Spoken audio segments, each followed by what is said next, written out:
Club food இந்த வார்த்தை வந்து மருத்துவத்தில் குழந்தைகள் செக்ஷனில் பயன்படுத்துகிற வார்த்தை. இதை வந்து மருத்துவத்தில் விரிவாக சொல்லணும் அப்படின்னா டாலிபஸ் ஈக்வனஸ் வேரஸ் அப்படின்னு சொல்லுவோம். டாலிபஸ் அப்படின்றது என்ன அப்படின்னா டேலஸ் பிளஸ் பெஸ். டேலஸ்ன்றது ஆங்கிள் ஜாயிண்ட் குறிக்குது. பெஸ் அப்படின்றது பாத தசைகள் எலும்புகளை குறிக்கிறது. அதே மாதிரி ஈக்வனஸ் அப்படின்றது கால் வந்து கீழ் நோக்கிய நிலையில வளையிற மாதிரி போறது. வேரஸ் அப்படின்றது கால் உள்ள திரும்புறது.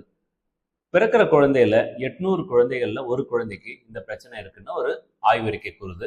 உலகம் பூரா 2 லட்சம் குழந்தைகள் இந்த பிரச்சனையினால வருஷம் பாதிக்கிறாங்க அப்படின்ற அந்த ஆய்வறிக்கை சொல்லுது.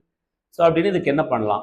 ஆரம்பத்துல காலோட அமைப்பு திரும்பி இருக்கு, கால் அமைப்பு வந்து துவண்டு இருக்கு அப்படின்னா அந்த குழந்தைக்கு வந்து ஆரம்பத்துல ஒரு பிளாஸ்டர் ஆஃப் பாரிஸ் ஒரு கட்டு போட்டு ஒரு 3ல இருந்து 6 மாதம் வரைக்கும் பொசிஷன் பண்ணி வச்சிருக்கணும். அதற்கப்புறம் அந்த குழந்தைக்கு மூமெண்ட்ஸ் கொடுக்கணும், கரெக்டான பொசிஷன்ல ஒரு ஸ்ட்ரெச்சிங் கொடுக்கணும், அந்த பொசிஷனிங்கை மெயின்டைன் பண்ணணும். அதை மெயின்டைன் பண்ணுறதுக்கு ஒரு பிரேசஸ், காலுக்கு வந்து கிளப் ஃபுட் பிரேசஸ் போட்டு பொசிஷன் பண்ணி கரெக்டாக வச்சுருந்தோம் அப்படின்னா அவங்களுக்கு ஒரு 8 to 12 months அளவில் அந்த குழந்தையோட நார்மல் மூமெண்ட், நார்மல் வாக்கிங், அவங்களோட கைட் பேட்டர்னை வந்து நார்மல் நிலைக்கு கொண்டு வர முடியும். ஸோ இந்த மாதிரி ஒரு ட்ரீட்மெண்ட் வேணும் அப்படின்னா physio one inpatient neuro rehab centre. நன்றி மேடம்.